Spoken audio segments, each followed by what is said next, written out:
இது மத்தியிலே காங்கிரஸ் ஆட்சி, மாநிலத்திலே திராவிட முன்னேற்ற கழக ஆட்சி. மீனவ சமுதாயம் படாத பாடுபட்டு கொண்டு தன்னுடைய வாழ்வாதாரத்தையும் பாதிக்கின்ற வகையில் நடந்து கொண்டிருக்கிறது. பார்த்தபுரம் நரேந்திர மோடி பதவியேற்ற பிறகு மீனவர்களுக்கு துப்பாக்கிச் சூடே கிடையாது. மனிதாபி முறையில் நீங்கள் நடந்து கொள்ளவில்லை என்றால் நடப்பதே வேறே என்று சொல்லி 5 தூக்கு தண்டனை கைதிகளை உடனடியாக விடுவிக்கப்பட்டார்கள். ஆழ்கடலுக்கு அது தகுந்த மாதிரி டீசல் மானியம், அதிகப்படியான டீசல் மானியம் வழங்க வேண்டும். அவளுக்கு சாதனங்கள் எக்கோசவுண்ட், சிம்ராடு போன்றவர்களெல்லாம் தரமாக கொடுத்து அவளுக்கு உதவி செய்தால் அது ஏதுவாக இருக்கும். கச்சத்தீவை மீட்க வேண்டும் அப்படிங்கிற மாதிரியான ஒரு தீர்மானம் தமிழக சட்டப்பேரவையில் அண்மையில் நிறைவேற்றப்பட்டிருந்தது. பிரதமர் மோடி இலங்கை சுற்றுப்பயணத்தின் போது கச்சத்தீவை மீட்பதற்காக ஏதாவது ஒப்பந்தத்தில் கையெழுத்திடுவார் நாங்கள் எதிர்பார்த்தோம். ஆனால் எங்களுக்கு ஏமாற்றம் தான் மிஞ்சிருக்கு அப்படின்னு திமுககாரங்க சொல்கிறாங்க. இந்த கச்சத்தீவு கொடுக்கப்பட்டது எந்த காலகட்டத்தில் கொடுக்கப்பட்டது? இப்போ திமுககாரங்க தமிழக சட்டப்பேரவையில் நடத்தி வருகின்ற நாடகம், இதை பற்றி உங்களுடைய கருத்து?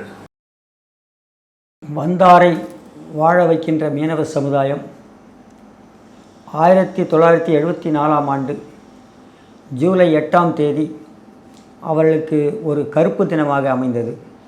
காரணம், மத்தியிலே காங்கிரஸ் ஆட்சி, மாநிலத்திலே திராவிட முன்னேற்ற கழக ஆட்சி. இந்த ஆட்சி எந்த ஒரு சூழ்நிலையிலும் மீனவ சமுதாயம் பாதிக்கப்படுகின்ற ஒரு சூழ்நிலையும் கருதியும் கூட மீனவ சமுதாயத்தில் நேரடியாக வந்து தொடர்பு கொள்ளாமல் மத்திய அரசு இவர்களே ஒரு முடிவெடுத்து, மாநில அரசு பல வழக்குகள் உள்ள சூழ்நிலையில் அவர்களை நிர்பந்தப்படுத்தி கச்சத்தீவை இலங்கைக்கு தாரவாத்து கொடுத்தார்கள். இது மாநில அரசு இதை எந்த விதத்திலும் எதிர்க்கவில்லை.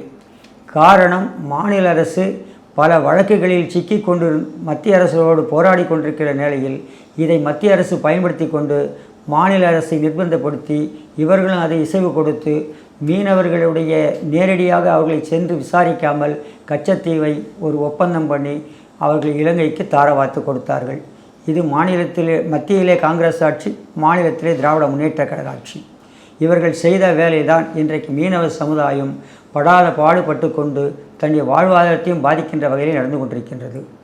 அது மட்டுமல்ல, இந்த இலங்கை கச்சத்தீவை தாரவாத்து கொடுத்த பிறகு இலங்கையில் உள்ள மீனவர்கள், தமிழ் மீனவர்கள், இந்தியாவுடைய தமிழ் மீனவர்களும் இரண்டு நபர்களும் ஒன்றாக சமரசமாக இருந்து 2 முறை பேச்சுவார்த்தை நடத்தினார்கள்.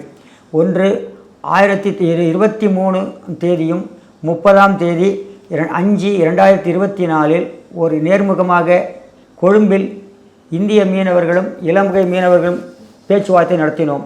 அப்பொழுது அவர்களுக்கு எந்த ஒரு பாதிப்பும் இல்லை. ஆனால் அவர்கள் சொன்னது என்னதான் சொன்னார்கள் கேட்டால், இப்போ கடலிலே 5 கிலோமீட்டர் 5 நாட்டிக்கல் மைல் தூரம் மட்டும் நீங்கள் வர வேண்டாம், எங்கள் தொழில் பாதிக்கும், ஆனால் நீங்கள் அதுக்கு மேல் எங்கே வேண்டுமானால் சென்று மீன் பிடித்துக் கொள்ளுங்கள் என்று அவர்களும் இலங்கை மீனவர்களும் இந்திய மீனவர்களும் ஒரு ஒப்பந்தம் போட்டார்கள். இது சுமூகமாக நடந்தது.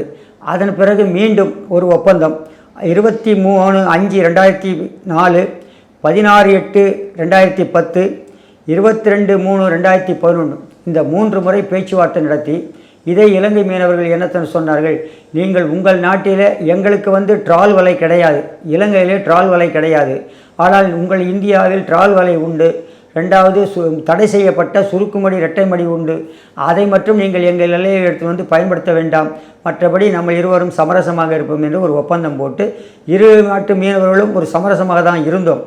ஆனால் இதுக்கு இடையில்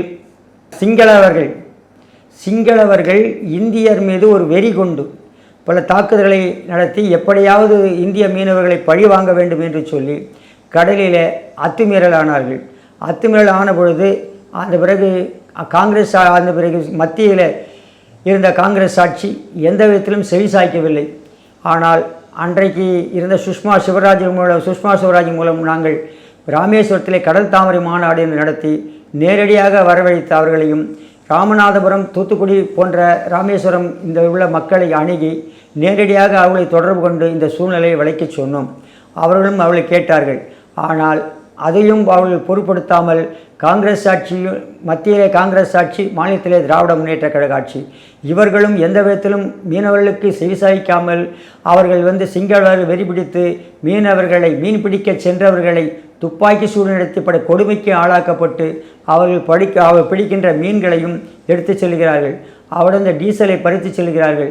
அது மட்டுமல்ல, அவர்களுக்கு தேவையில்லாமல் வார்த்தைகளை சொல்லி திட்டி அவர்களை இது மாதிரி நடந்து கொண்டிருந்த ஒரு சூழ்நிலையில் மீண்டும் பாரதிய ஜனதா கட்சியின் சார்பாக பாரத பிரதமர் நரேந்திர மோடி அவர்கள் பதவி ஏற்ற பொழுது ராஜபக்சே, இலங்கையைச் சேர்ந்த ராஜபக்சே அவர்களை அழைத்தார்கள். ராஜபக்சே அவர்களும் அந்த விழாவுக்கு வந்தார்கள்.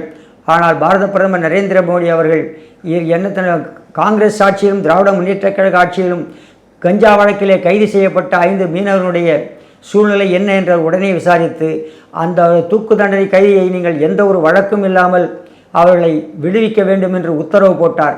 ராஜபக்சே அழுந்து கொண்டு மிரண்டு போய் ராஜபக்சே 5 மீனவர்களையும் எந்த ஒரு வழக்கும் இல்லாமல் திருப்பி கொடுத்தார்.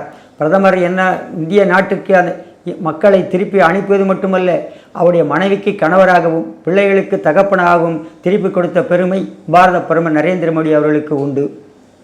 அது மட்டுமல்ல, அவர்கள் வந்த பிறகு எந்த ஒரு குண்டு பாரத பிரதமர் நரேந்திர மோடி பதவியேற்ற பிறகு மீனவர்களுக்கு துப்பாக்கி சூடே கிடையாது. ஆனால் துப்பாக்கி சூடே கிடையாது. இடையிலே இந்த ராஜபக்சே போன பிறகு இன்றைக்கு இன்றைக்குள்ள ஒரு பிரதமர் அங்கு இலங்கையில் வந்த பொழுது இலங்கை அதிபர் அனுராக் குமார் தியாகராஜ் என்ற ஒரு அதிபர் வந்தவுடனேயே இதை வைத்துத்தான் அவர் அங்கே அதிபர் ஆனார். மீனவர்களை வைத்துத்தான்.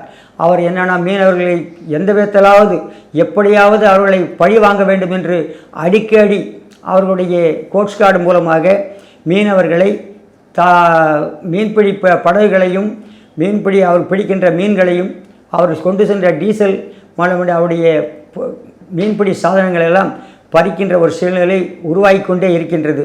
மீண்டும் மத்திய வெளியுறவுத்துறை அமைச்சர் ஜெய்சங்கர் முறையிட்டு அடிக்கடி நாங்கள் செய்கின்றோம், நாங்கள் விட்டுவிடுகிறோம் என்று சொன்னாலும் கூட நேரடியாக பாரத பிரதமர் நரேந்திர மோடி அவர்கள் இந்த மாதம் 6ஆம் தேதி ராமேஸ்வரம் வந்த பொழுது அந்த அதிபர் அனுராக் குமார் அவர்களை சந்தித்து வாய்மொழி உத்தரவு, எந்த விதத்திலாவது அவரை பயமுறுத்த வேண்டும் என்று வாய்மொழி உத்தரவிலே, அதாவது நீங்கள் பிடித்த எங்களுடைய மீனவர்களை உடனடியாக விடுவிக்க வேண்டும் என்று சொன்ன பிறகு 14 மீனவர்களை உடனடியாக விடுவித்தார்கள். ஆனால் அவர்களுக்கு நீங்கள் சொல்கிற அடிக்கடி அவர்கள் மேல் நீங்கள் நடத்துகின்ற தாக்குதல் மனிதாபிமானமற்றது. ஆனால் நீங்கள் மனிதாபி முறையில் நீங்கள் நடந்து கொள்ளவில்லை என்றால் நடப்பதே வேறே என்று சொல்லி அவர்களுக்கு ஒரு எச்சரிக்கை செய்துவிட்டிருந்தார். இதை தான் இவர்கள் இலங்கையை தாரவாத்து கொடுத்தது மட்டும், இலங்கை கச்சத்தீவை தாரவாத்து கொடுத்து மட்டுமல்ல, அடிக்கடி நான் பிரதமருக்கு கடிதம் எழுதுகிறேன் என்று இந்த திராவிட முன்னேற்ற கழகம் நாடகம் ஆடுகிறது. இது ஒரு பொய்யான நாடகம். அவர்கள் ஏதோ அரசியல் நடத்துவதற்காக இதெல்லாம் செய்து கொண்டிருக்கின்றார்கள். ஏனென்றால் இன்றைக்கு தமிழக முதல்வர் அவர்கள் பாரத பிரதமர் சென்னைக்கு வந்த பொழுது அவர்தானே சென்று அவர்களை அழைக்க வேண்டும். ஆனால் அதை அழைக்காமல் இவர் எங்கேயோ சென்று விட்டு இன்றைக்கு பாரத பிரதமர் இலங்கை மக்கள் தமிழ் மீனவ மக்கள் பற்றி பேசவில்லை என்று குறை சொல்லுவது எந்த விதத்திலே நியாயம்? அது உண்மையிலேயே ஒரு நாடகம் என்று தான் மக்கள் புரிந்து கொள்ள வேண்டும், புரிந்து கொண்டும் இருக்கின்றார்கள். ஆனால் இவர்கள் கடிதம் எழுதுகிறேன் சொல்லி மீனவர் மக்களை ஏமாற்றுகிறார்கள். ஆகவே இவர்கள் நடத்துகின்ற ஒரு நாடகம், பாரத பிரதமர் பேசவில்லை என்று சொல்லுகின்ற ஒரு நாடகம் உண்மையிலேயே பொய்யானது, உண்மைக்கு புறம்பானது என்பதை நான் சொல்லிக் கொள்கின்றேன். 2014 மோடி பிரதமர் ஆவதற்கு முன்பு இலங்கை அரசினுடைய அணுகுமுறை மீனவர்கள் மீது எப்படி இருந்தது, 2014 பிறகு இலங்கையினுடைய அணுகுமுறை தமிழ்நாடு மீனவர்கள் மீது எப்படி இருக்கு? பாரத பிரதமர் பதவியேற்கு முன்னால்